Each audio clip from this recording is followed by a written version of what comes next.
Республикасынын Айыл чарба министрлигине караштуу жер ресурстары кызматынын Баткен филиалынын жер кадастры жана каттоо бөлүмүнүн башчысы болуп апрель айынан бери иштеп келатам.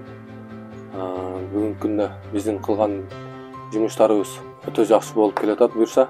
Быйылга коюлган пландар боюнча 120% аткарууга алдык, 150%ке дагы аткарабыз буюрса.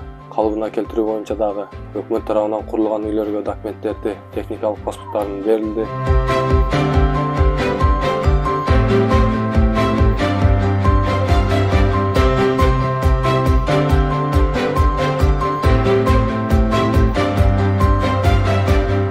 Напыс боюнча айта кетсек, жердин напысы боюнча көптөгөн элдердин азыркы убакта 500дөн ашуун элдерге госактех паспортларын үйлөрүн документтештирип бердик.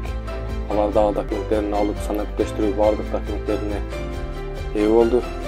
Чек арада жашаган жабыркаган элдер 15 ай госрегистр жер ресурстар кызматы тарабынан 15 айга бекер документ жасалып берилип атат элдерге. Граница менен чектеш Тажикстандан ошолорго да документтерди бекер жасап берип атабыз.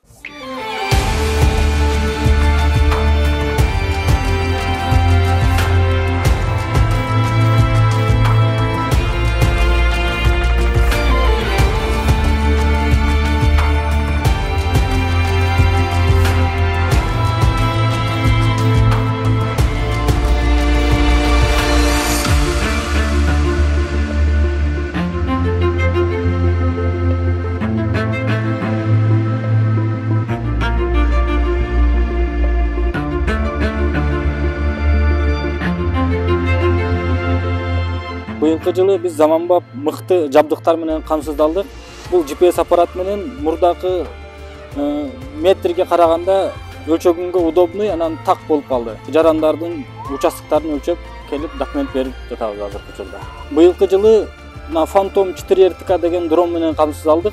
Бул дрондун жардамы GPS-ке караганда өтө тез өлчөйт, анан тактыгы да өтө так болот.